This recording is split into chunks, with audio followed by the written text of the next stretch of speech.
those who are here in person, and thank you to those who are watching on the internet. I understand we have a lot of new internet audience today, so thank you very much. We hope that you'll be with us for many, many months to come. I just want to give one administrative note before we get started, just so people can always have this marked on their calendar in the right way. We always hold these sessions on the third Thursday of the month at 10 a.m. Okay, so the third Thursday at 10. So hopefully you'll have that marked on your calendar for the future. So today we've got a great session. We have with us Bill Benner from, who is actually, he's from WW Consulting. He's had a wonderful career in the public sector, in the private sector. He's now doing a lot of consulting, executive coaching. And what we're going to be talking about today is teams. And how do you build trust in teams? Now, we all work in teams in our organizations. We all are part of teams. And oftentimes, those teams are not as effective as they can be. And a lot of times, the problem with that is the fact that we have not built those relationships up. So Bill is going to be talking to us today about how to do that successfully, and how to have a very successful outcome in your team and for your organization. So with that, Bill, thank you. Thank you very much, Melanie. It's great to be with you again. The session we had in September, I really enjoyed being here with you for that. It was terrific. Talking about restoring trust in government. And today, our focus is about building a heart and muscle for extraordinary teamwork and organizational performance. And I like to think of it in that context, in terms of heart and muscle. Of course, the heart is a muscle in and of itself. But teams today, many times, are not as strong as they could be and maybe should be. And there are a lot of factors that contribute to that. But before we go into that, what I'd like to do is turn to our first slide regarding the presentation, and just sort of give you a run-through of what I'll be talking about today and what we'll be discussing. So there are going to be some reference sources that I'll mention in just a moment. I'd like to talk with you about team issues and concerns. The team issues and concerns are things that we've identified through surveys, leadership team trust surveys that have been conducted through an organization called Transcendence, of which I'm a working partner with two other gentlemen. And then questions for your own team, questions you can take back and ask of your team in terms of what's really making a difference for us or not. Then I'd like to talk a little bit about definitions and focus. When I talk about the heart and muscle and for extraordinary teamwork and organizational performance, what does that really mean? How does that show up? What does that look like?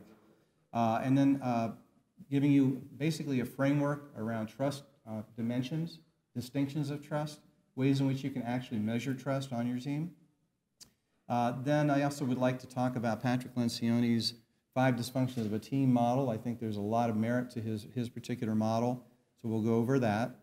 And then sort of a discussion, if we can have that with the audience today, about what is trust really? Okay, what does it mean to you? What does it mean to us individually and collectively? And then characteristics of extraordinary teams, what does this look like? And then additional resources that I'll mention at the end. So with that sort of overview, those are the types of themes or areas that I'd like to cover for today. Terrific.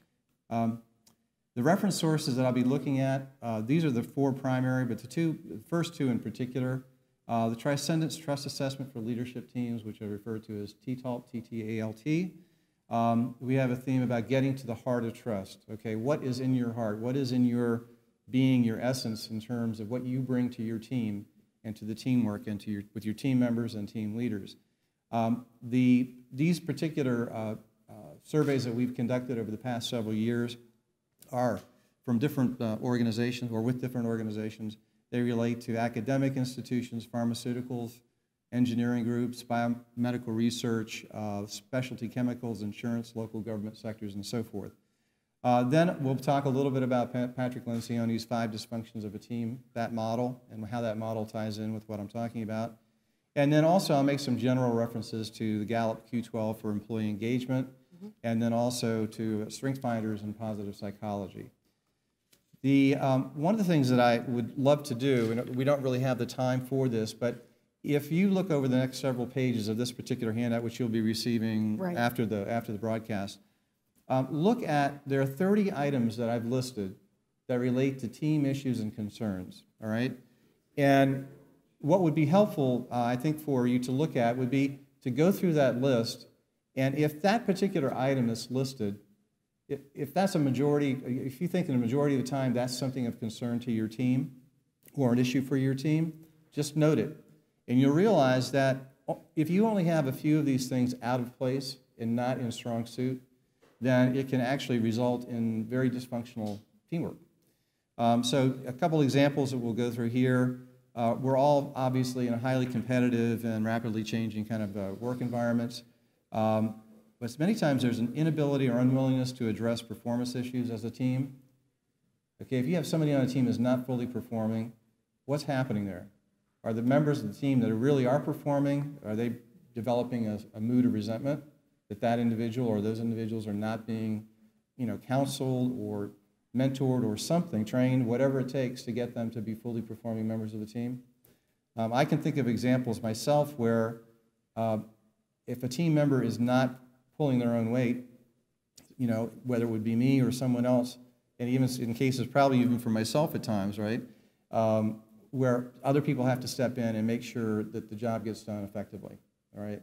It may be at the 11th hour, it may be something that came up that the person wasn't aware of, but yet you have to step in and do it. So it's not just about our individual contributions and performance, but it's how we contribute to the entire team and its success. If we turn on to the next slide, sometimes there are no established rules for team meetings and personal conduct. A lot of people go into a meeting, there's no agenda, there are very few things that are in place that really provide the wherewithal for people to actually have a productive session and discussion. Lack of clarity about the team's shared mission and direction. If you don't have clarity around that, it's pretty hard to know that you're even on a team. With respect to listening, how effective do members of your team listen to one another and to the team leader? How effectively does a team leader listen? Does the team leader allow for open conversation and discussion? Sometimes there's lack of confidence in the team leader, right, or in other team members. How does that show up? Mm-hmm. Inability to bring up issues of importance within the team. Maybe they're viewed as something that, we really can't address that because it's going to create too many other internal, personal issues, interrelationship issues, and so forth.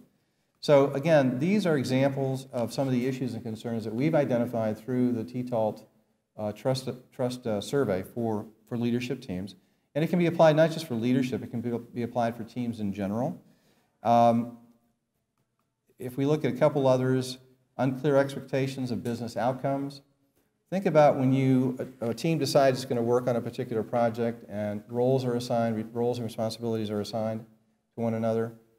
Are the expectations really clear about what that outcome is going to look like? And what are those conditions of satisfaction that apply for that? Weak or ineffective or incompetent leadership, new team leader, that may be a transitional period because you have a new person on board with the team. Lack of collaboration, low levels of personal engagement, so forth. So you can see how the list goes on. There's another one I find interesting that's the WIFM, what's in it for me?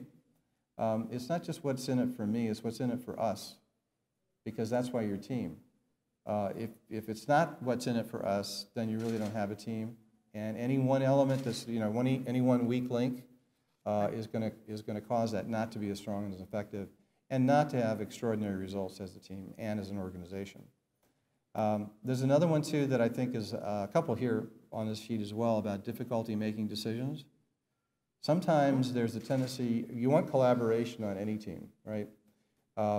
In order to get the best possible outcomes. The question is, how far does that collaboration go? I've seen some team leaders who, for the sake just of collaboration, they want to get everybody's input, and that's fine, but eventually you have to make a decision. You have to decide what direction you're going to go, what you really want to try to accomplish. And then also, inability to resolve conflicts. Many times, if there's a conflict avoidance. I see this a lot, particularly in the federal government, but it's true everywhere. People do not want to engage in conflict. They shy away from it. And then what happens is you have all these unspoken conversations that are floating around in people's heads, and it never gets out on the table. And people don't really talk about what's really important in terms of moving everything forward. So those are... Bill, before you go to the next slide, one of the things I think we can talk about here is one of the other things that was on the slide is groupthink, which I think is really a key problem in organizations today. And the other thing is about this idea of a team. Right. Because we're talking about teams, and we say we work in teams and we're all part of a team. But when you really talk about a team, are we really teams in the beginning? Are we teams of people that work together, or are we sort of groups of people that are working on a task? And so there's a lot of distinction, really, between those two things. And depending on if you're legitimately a team, that impacts the level of trust, or if you're a group of people that are coming together quickly just to solve some problem, there's a different attainment and level of trust that's even needed. That's true. So maybe those two things we can talk about a little bit, because I think those are some things that the audience may not understand the distinction of. Well, when I speak of teams, I'm talking about teams that are intact teams, teams that typically are working together day in and day out towards a particular project, particular mission, objectives, that kind of thing. You're going to have situations in any organization where you're bringing different people together from different parts of the organization. Let's say it's some kind of emergency situation, right? So you're bringing in a lot of people that represent a group, as you're talking about, as opposed to a, quote, team. A team, again, is something that you can turn to. It's a daily thing. It's it could be teams within departments, within units within departments. But it's not sort of bringing people together on just special occasions or certain, emergency situations or whatever sort of projects might be, taking place. And we're going to talk a little bit about that also when we get into the definitions part. So I'll cover some of that there as well. And the groupthink? Well, and the groupthink, I think what happens is many times people, they shy away from offering new ideas. So if they don't want to necessarily come across as having an idea that's completely different or significantly different from maybe the team leader's view or what the team in general is thinking. So how many people do you know that really speak up in meetings and take an opposing point of view or a different point of view? Right? There should be a way in which individuals can do that and do that freely without feeling there's going to be some retribution or some kind of consequence by going against the group think. Okay? And it takes courage to do that, clearly. It takes courage as a leader to do that. If there's groupthink at the very senior leadership or mid-management level and so forth about the direction we're going to go, to be able to speak up and say, I think this is a better way, and here's why. You have to justify it, of course, and provide the objective reasons why you feel that way. But many times it doesn't happen. Right, and that's why I wanted to bring the point out about groupthink, because sometimes when people work together in a team or in a group, what ends up happening is they already have the conclusion of where they're supposed to come prior to the initiation of the project. So a group of people get together and the lead person will say, this is what I want us to do, which already is the conclusion of where you're supposed to be, right? So the group then comes together and kind of works toward that end, even if that end is maybe not the best end that you could have for that project. And that creates groupthink also. And it inhibits new ideas. And so we bring that out in terms of this discussion because, one, we want you to really understand what a team is all about. Two, if you have situations like that, that can really inhibit the idea of building this collaborative, trusting environment in a team. Yeah. And I think that's what you're going to be getting to later anyway. Exactly. But I am curious with the audience that we have here. When you all think about teams, okay, if anyone would like to sort of speak up and engage, what's your concept of a team? I'd like to sort of get some dialogue going too, to the extent we can do some of that. Okay. I don't know if we're going to get anything from the audience here. It's hard to tell. I don't see people running to the microphone. There's not a stampede yet to the microphone. Maybe on the internet there's a little stampede and people are yelling into the screen. I don't know. But, there are a lot of different concepts of teams, and we're trying to present to you a little bit of definition, because it's always important to understand definition when you speak. Right. And so, does anybody here want to jump in? Okay, well, no one here wants to jump in, this is part of an example too. Sometimes we all have thoughts, right? And we have things that we can share and we want to offer many times, but something holds us back. Right, absolutely. I've been there many times when I've had a thought and I regretted later that I didn't speak up, that I didn't bring it forward. Right. And so one of the things I think I've learned personally over the many years that I've been around is that if you have an idea, if you have a thought, You can do it in a very respectful way, even if it's different than the group think, right? And present it in that context so that people have an understanding. Well, there's some other ideas on the table we can work with, right? Right. Okay. So some of the questions for you all to think about for your team, for your intact team, teams that are meeting on a regular basis and so forth, would be, do any of these issues and concerns that we've just gone through relate to your team leader, or individual team members? Okay? How do they relate to you? Right? Has your team or team leader attempted to address any of these issues? And how successful were you in doing so? And then, which are the 3 most important for your team and why? Okay? And then the questions go on about, is there general agreement among team members? Which issues are important, are most important?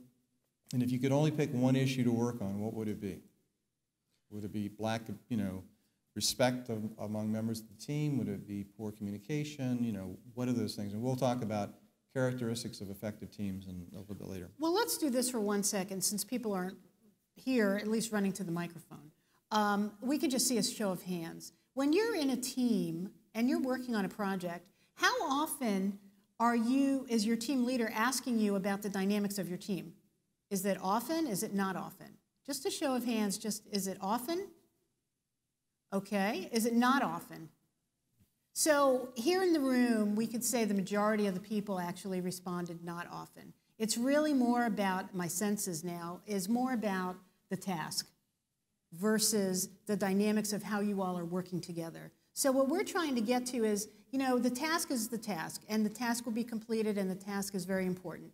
But what's also very important is the dynamics of the team. Exactly. But often now we see, just from the sampling in the room, is that that's not really one of the questions that's being posed to the team. How are we working together? Are we working together successfully? What can I do as a leader to make that a better team? What could you do as a team member to make that a more successful team? So it's really more about, let's get the task done, it sounds like. So with that, we have a better sense now, Bill, I think, on how we can also proceed with the conversation. Well, I'd also like to ask a question regarding how many people in the room, just to raise their hands, believe that trust, or I should say maybe distrust, is a factor in terms of that affects your team. So it's everyone. So it's unanimous. It's unanimous, right? And I'm sure the hands are being raised on probably the through the internet as well. Yes.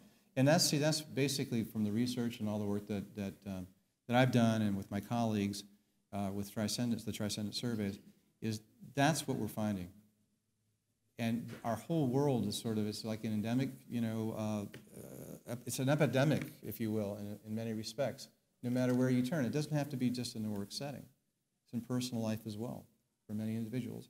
So what is it that we can do to try to bring trust into play and make it stronger so that teams are more effective and do have the resiliency and the ability to recover even when trust has been broken?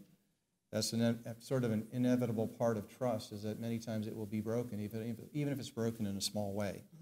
And then that creates that downward spiral that if people continue to buy into that downward spiral, it's very difficult to come back up again, right? Restoring trust is probably one of the most difficult things to do. So we'll talk a little bit more about that. Now, to your point you were mentioning, Melanie, about definitions and focus of what we're talking about teams. When I think of extraordinary, now these are definitions that come right from from Webster's and dictionaries and so forth.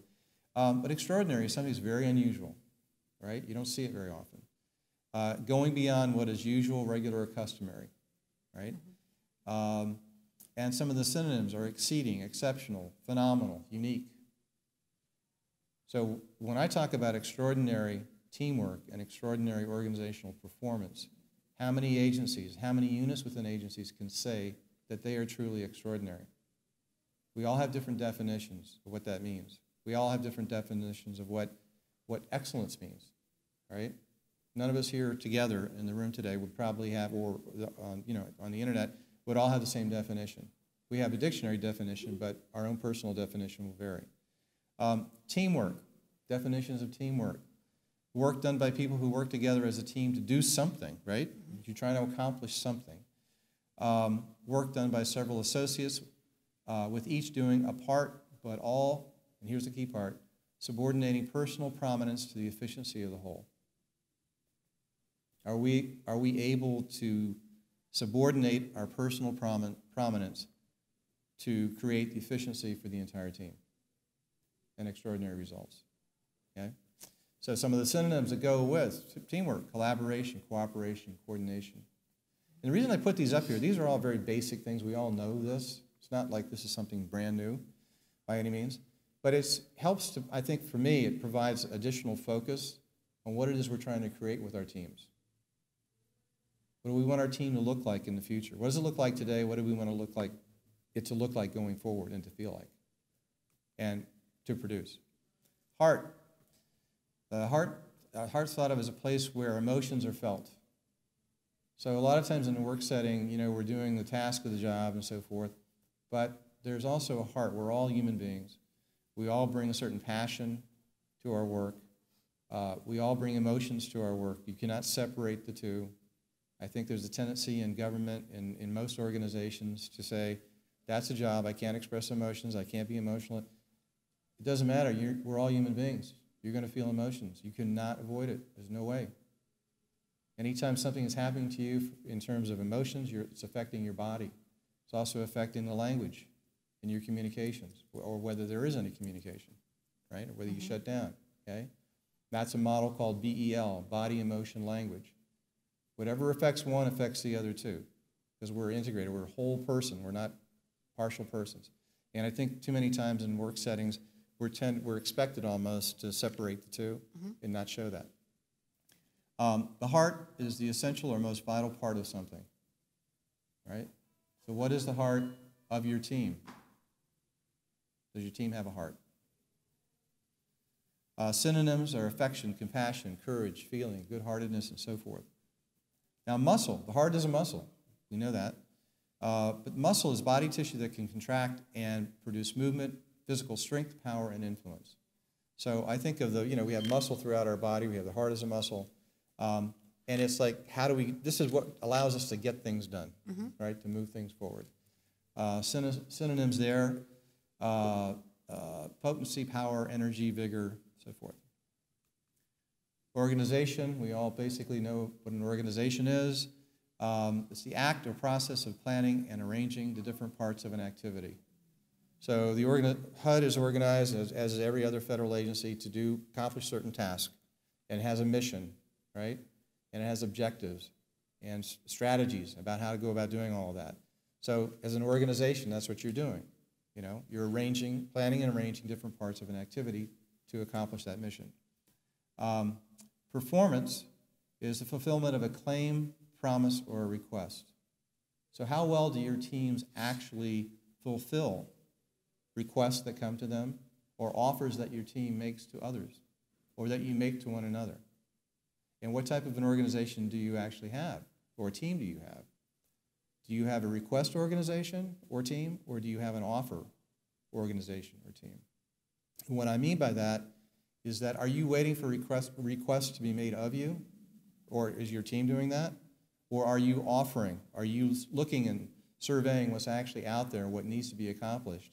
And are you making offers to others? Are you making offers to your team members? Are you making offers to your team leader? Okay?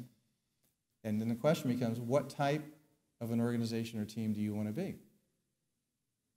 Right? If you're in the offer category, then you're promoting new ideas are coming forward all the time.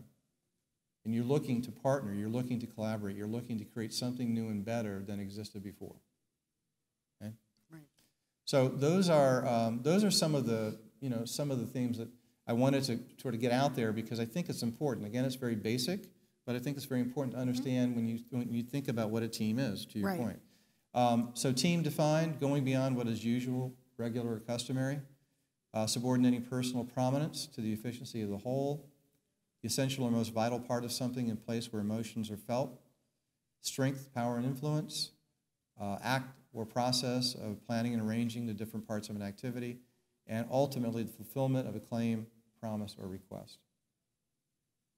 So your teams, how well do your teams do in terms of this particular definition? Okay. Okay, now what I'd like to talk about now, unless there are other questions that... Well, do we have any other questions from our audience here? Anybody who watches on a regular basis knows that I have loads of questions. I can always ask a question, but I'm going to wait and see if there's anything from our live audience, and then if not, I'm just going to let you go right to it. Very good, very good. Okay. Well, the next part I'd like to talk about are distinctions or dimensions of trust. And from the work from the surveys that I mentioned earlier, there's a model of trust, and this model of trust, you can actually apply it on a daily basis in your own work, in your teams, throughout your organization. And with this model and sort of a framework of trust, you can actually have conversations, whereas before conversations they're difficult anyway. Right. When someone has broken the trust or your trust. But this gives you a framework around which you can actually have a conversation. So you'll see that under our trust dimensions there are assessments of trust, there's attentiveness to trust, there are actions related to trust, and then organizational and cultural trust in a general sense. When we talk about assessments of trust, we all make assessments in life. We make assessments in the work that we do. Everything pretty much that we do, we make assessments, right? So one assessment is around care. How much does, now, because we're talking about teams, how much does your team care, your team members and your team leader, about what you're doing? Is it just another task like we talked before? Or is it something that really makes a difference? How sincere are individuals with one another? Are they really truly sincere? There's something we'll talk, well, I'll go ahead and talk about it now, but it's something called cordial hypocrisy. We talked about that before, right. Back in September. You and I talked about that. We talked about it, right. And I love the phrase, the terminology, because there's hypocrisy in many organizations whereby people are very nice to one another outwardly, but they have thoughts or feelings, maybe because they don't trust the person or they don't think the person trusts them or whatever, that is, they may not talk positively about that person to others. Within the team, they're fine, everything's cordial, what have you, but they take actions or they say things that are really run at cross purposes with effectiveness in terms of building trust. So think about where cordial hypocrisy resides. And think about yourself. Are there times when you practice cordial hypocrisy? And how did that make you feel? And did you even know you were doing it at the time? Maybe you did it because you were in a mood of resentment or a mood of resignation. And there are different moods that apply to a lot of this as well. The two on the negative side are resentment and resignation.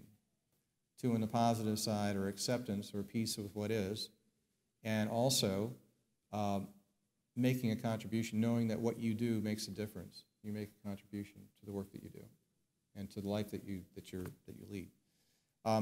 So again, the trust assessments as shown here, we talk about care, sincerity. Competence is another one of those four assessments.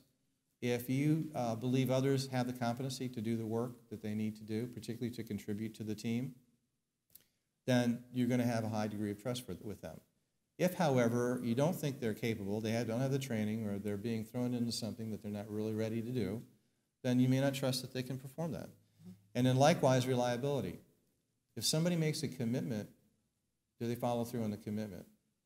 And if they can't meet their deadline, and can't provide what's necessary, do they renegotiate that commitment with enough advance notice so that it doesn't create a problem at the 11th hour when you're trying to get something accomplished as a team? So just with these assessments alone, just with these four, you may have an issue with another person, all right, even a team leader, that is around reliability. It's not the fact that they're not competent. It's not the fact that they don't care. It's not the fact that they're not sincere. But maybe it's their reliability. Maybe they just don't get things done on time when they say they're going to get them done. So rather than going in and having a conversation or trying to clear the air about, well, gosh, I don't trust you or you don't trust me, and typically people are not going to say that anyway, you can have a conversation around reliability, delivering on commitments. And the same thing works in terms of, if you're in a supervisory role, with your team members.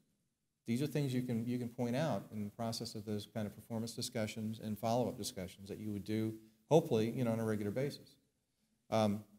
So, again, I wanted to sort of put that out there in terms of what those trust assessments are. Then there's attentiveness to trust. Attentiveness to trust is something that's related to, even if you think you have trust in a very strong way on your team and with other team members and so forth, if you don't attend to it, it's sort of like preventative maintenance. If you don't ensure that your actions are consistent, going forward all the time, that trust can erode.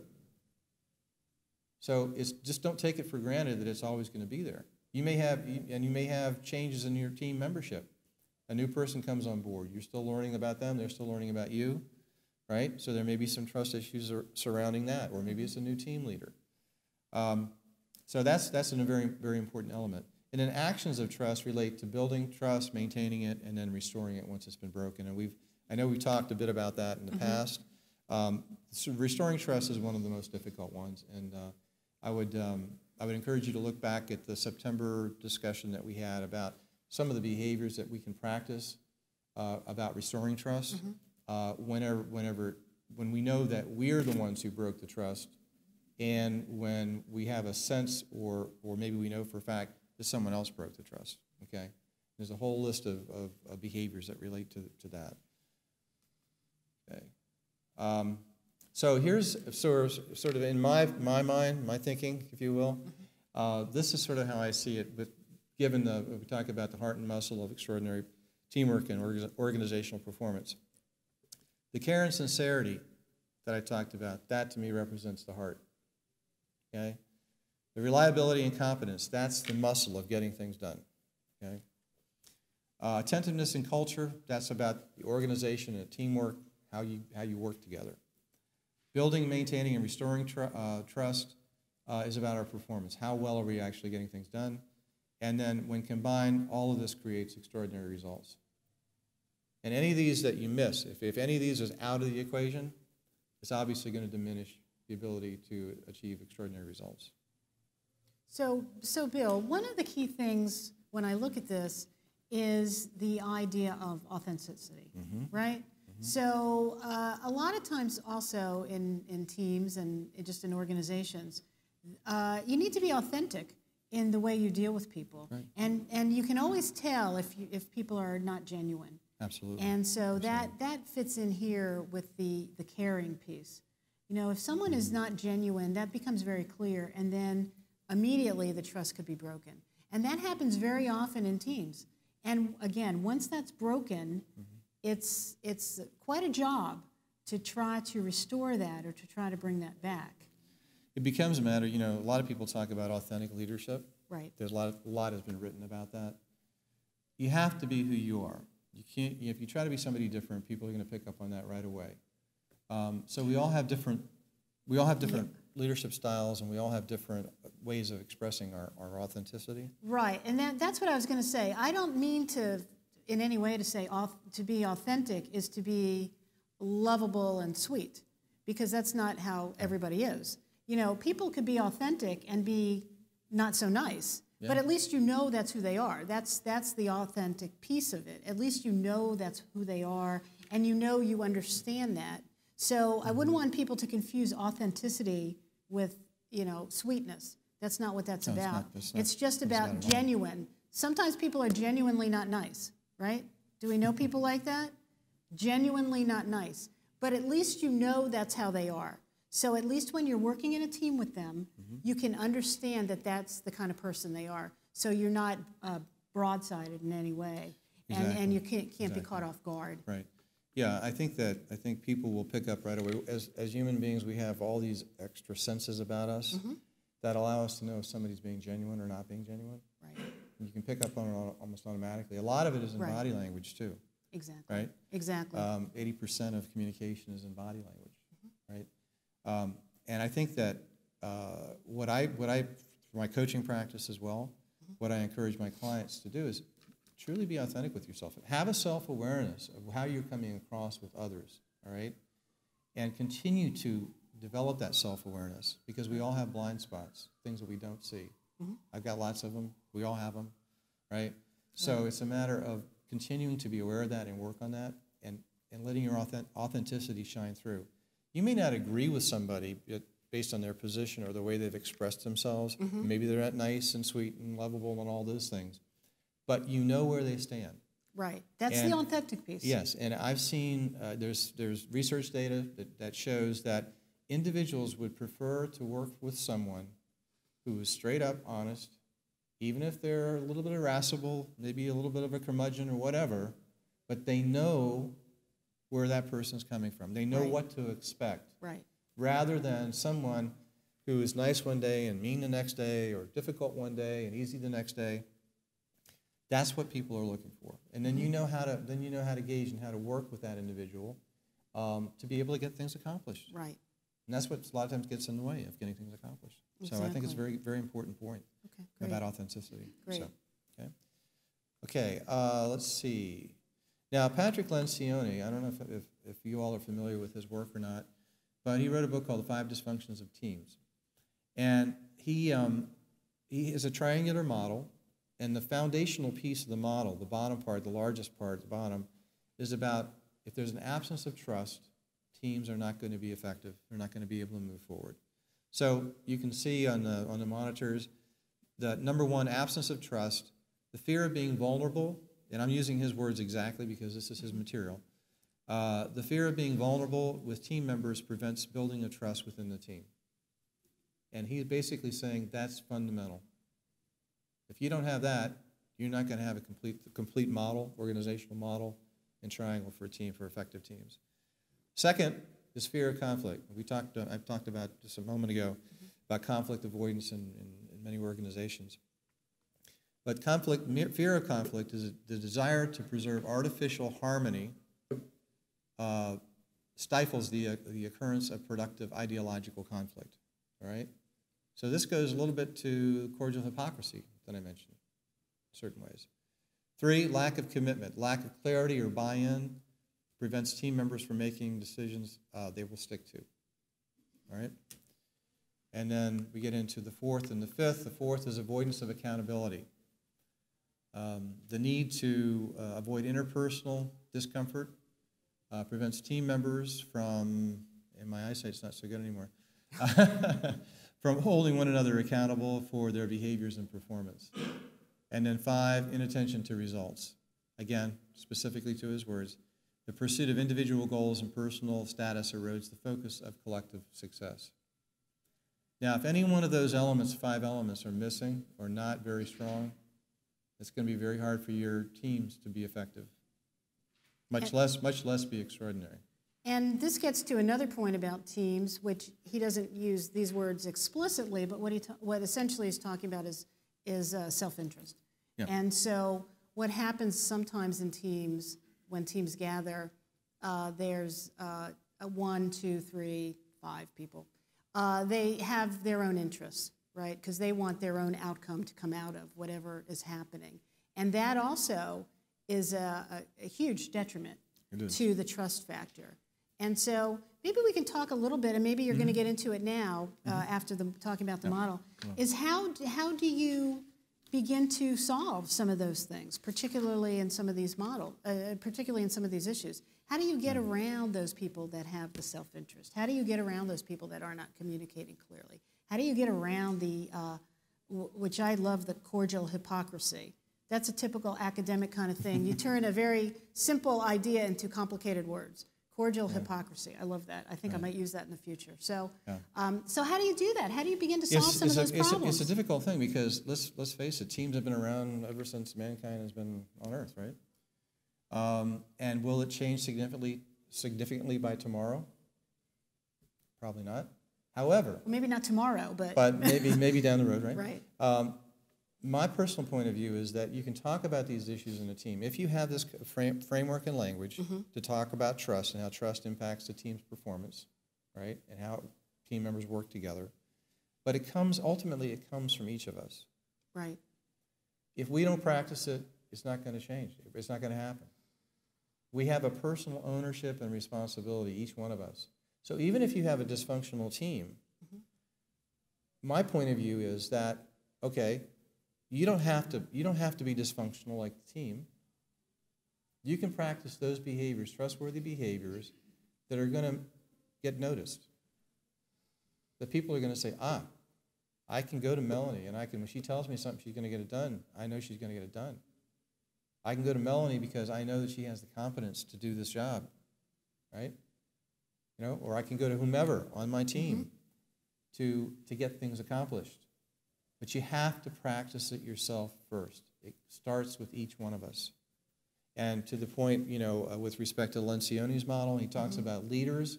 It's not just for the team leader. It's for all of us. We're all leaders.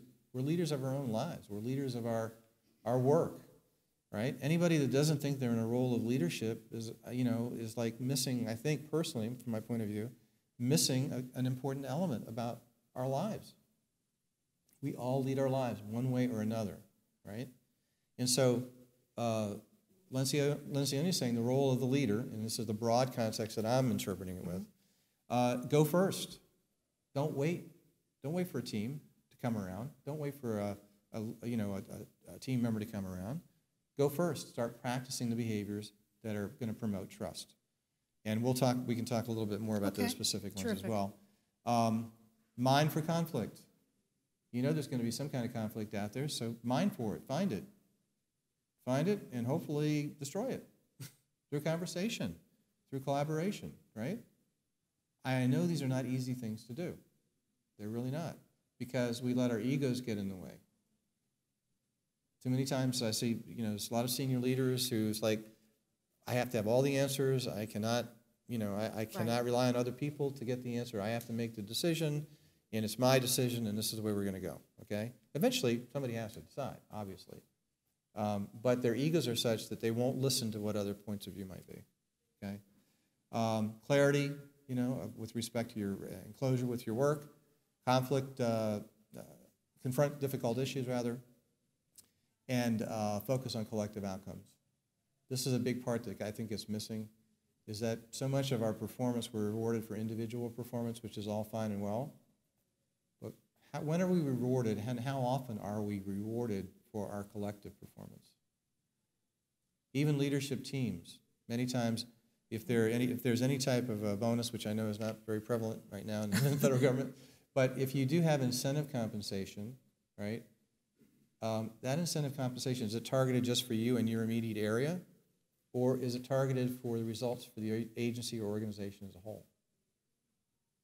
There are ways you can structure that and make that happen. I would like to share with you also what some of from the surveys that we've conducted, the highest scoring, which is most positive scoring statements, just to give you another example. These are statements in the actual survey that people score on a Likert scale of 1 to 5. Some of the highest scores are team members demonstrate integrity. So it's not so much an issue of integrity that's going on in teams. People have integrity. The team leader demonstrates integrity. So again, between team members and the leader, same thing. Team members can be counted on during crises. A lot of teams are able to muster whatever is necessary whenever there is a crisis, okay, and to really deliver. But in terms of the normal day-to-day activities, it's like, well, are we really coming together the way we need to, right?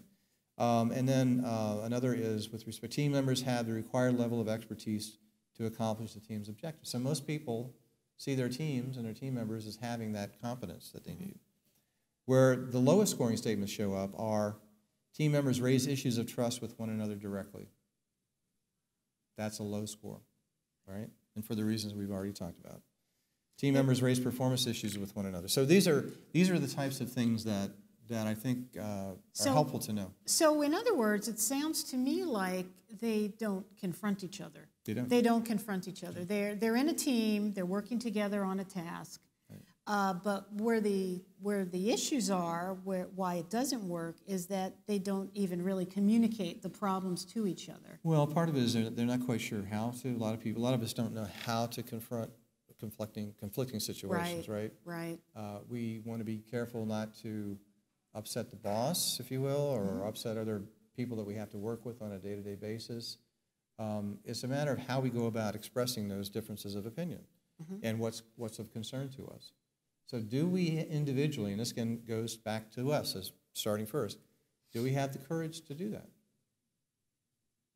And if not, why? I think we have a question from the audience. So if so, could you come to the microphone? That's so our internet audience can hear. If trust has been broken, how would you go about rebuilding, restoring it, or is it even possible to rebuild trust after it is broken? That's a great You know, question. that's a great question because that happens in every facet of everyone's life, Yeah. right? Not just on a team at work. So that's a great question. Yeah, absolutely. And that's one of the most difficult things people have to, try to sort through and figure out. For me, it's a matter of when trust has been broken, having the courage to go to that individual. Let's say it's trust. Let's say that somebody broke the trust with you, all right? You having the courage to go to that individual and have a conversation, right? And say, this is what I perceive. This is my assessment of what happened. Doesn't mean it's grounded totally in reality, but it's your perception and your assessment of what took place, okay? If you let that go unstated, then the problem becomes worse. It becomes even more difficult to restore trust because then you're going to start looking for evidence of other examples where trust has been broken, right? So when it hits, something like that hits, my view is to go in and confront the individual, but do it in a positive way to say, this is what just happened. This is what I believe just happened, and I need to have a conversation with you in order to clear the air so we can have an understanding about what really did happen. And I tell a story that it's interesting because I had a personal situation, I think you may recall, Melanie, many years ago. And I was in a situation where we were doing an employee forum, and I had given an answer to a question which had already been discussed and vetted with the senior leadership, like the week before. We knew exactly what we were going to do. And then during the forum, one of those senior individuals, only one, came forward and took the microphone and said to my answer to the group, "That's not really true." Okay? And I was livid because I knew we weren't going to be doing it. Unfortunately, it was a matter of playing to the crowd. Okay?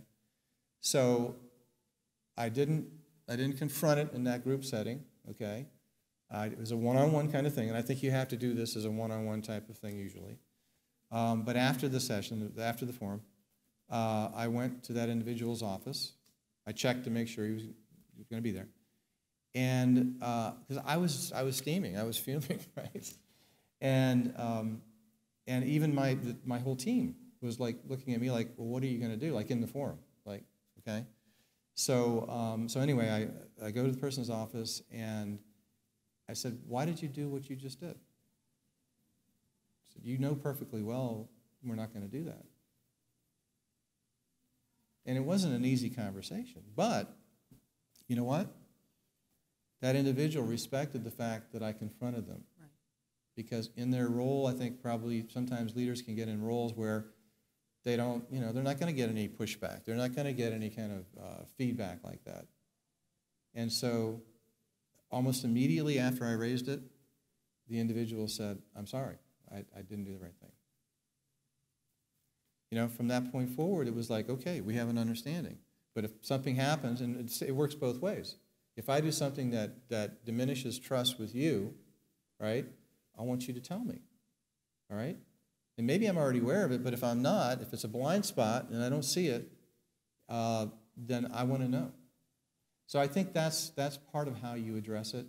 Again, there are a whole series of steps that you can take, behaviors that you can practice. I'd be happy to make those available. It's in the September presentation as well that I did last year. But another is apologizing. If you make a mistake, if you know you've broken trust, apologizing to the individual or individuals with whom you've broken that trust. Okay? It's going to be maybe a little more difficult for them to accept the next time out, but you build it up over time. You reinforce over time your dependability, your reliability, the fact that you care, the fact that you're sincere, the fact that you don't want that to be an issue in terms of your working relationship.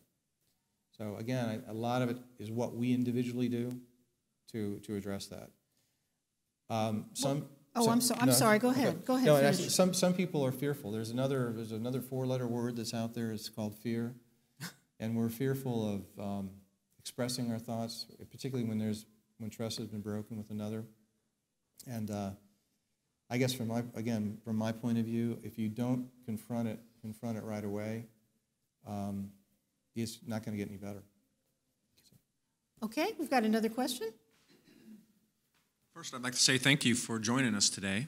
Thank you. This is reinforcing a leadership meeting that I attended yesterday with my office. There was about 70 of us attending, and our supervisor asked through a hand count, how many of us are doing daily tasks and not doing our management skills? And a majority of the crowd of 70 raised their hands and said, we're doing our daily mission tasks along with our coworkers, our subordinates, and not really doing our management skills.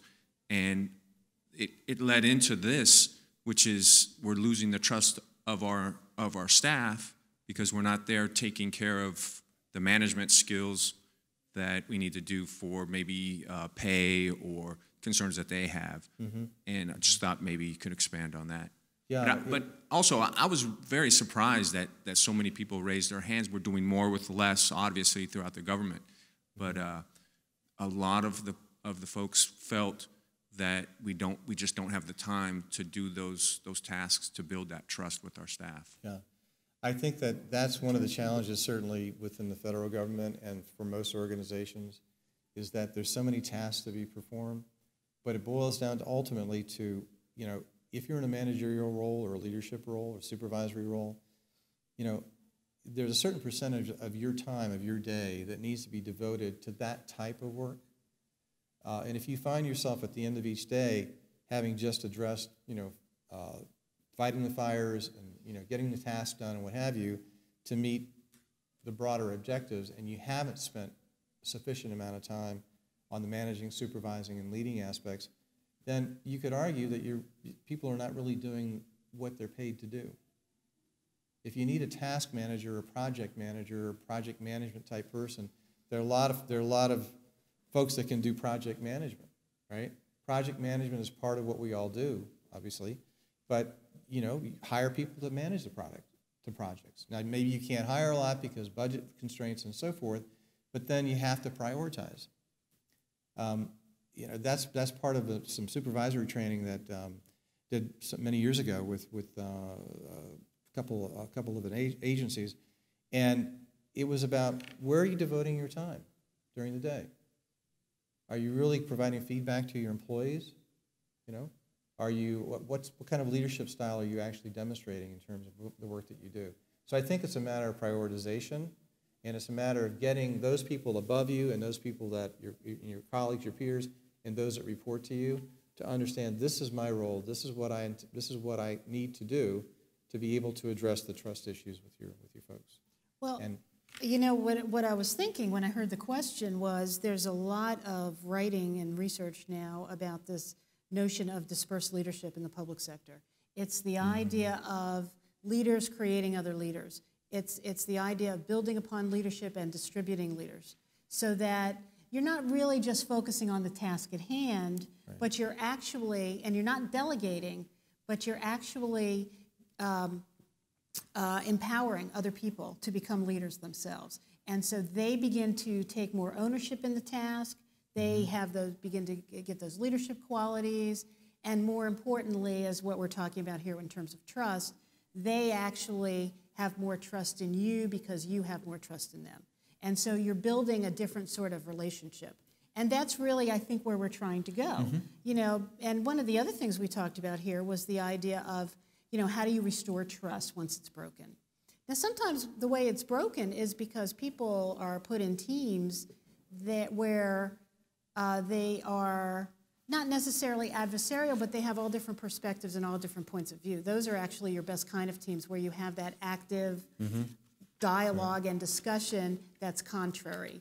If you build a team, if the worst thing you can do, I think, Bill, is have, surround yourself with yourself. right? Right. And that Exactly. happens a lot of times. People surround themselves with themselves, and it gets into the groupthink, and it gets into the lack of real conversation because there's no real exchange of ideas anymore. Yeah. And so the idea is, I think, in terms of what we're talking about, you know, communication is clearly the key here in terms of how do you really build trust, really. Isn't that one of the underlying foundations? Communication really is, but I think it's really about what are the behaviors that we individually are practicing every day that engender trust or destroy trust. Okay? And you can think of them. We all know what they are. But if you don't apologize for mistakes that you made or not delivering on commitments as one example, that's going to affect trust. If you're not able or willing to be able to apologize and say, I'm not going to let this happen again, right? Then things are not going to go, they're not going to go forward very well. So, Bill, we only have just a couple of minutes. We have 2 minutes left. So in those 2 minutes, or in the 1 minute, because I do need to close it. 1 minute? Okay. So in 1 minute, what would you leave the audience with? What is the one key takeaway that you would want them to walk away with when they leave to go back to their office and do something different? The one key that I would leave with all of you, think about what you personally will do to improve trust on your team. And in the process of improving trust on your team, all right, recognizing that that is fundamental to having ultimately an extraordinary team and extraordinary organizational performance. Because it's up to each of us individually to bring that about. So what are you prepared to take back to your team as a result of the discussion today, right? That will be of value and benefit to your team members, your team leader, and to your overall unit. I'd like you to think about that. And actually, if there was a way of hearing what people have to say, I don't know if there's a way of responding in or not, but on that later. But I would love to hear what those are. Well, as always, every month there's a survey. So if you have something, you can always put that in the survey. So I'm going to thank you, Bill, for being with us. I think we had a wonderful discussion today. And I am also going to invite everybody to join us for our next HUD OCIO learning session, which is going to be on April 17th. We will be hosting Dr. Gigi Johnson, who is the executive director of the Marimel Institute in Southern California. She will be talking about, she is a digital change expert. So she is going to be talking about how do we take this vast amount of data, and I'm calling it data because it's not information, it's this vast amount of stuff.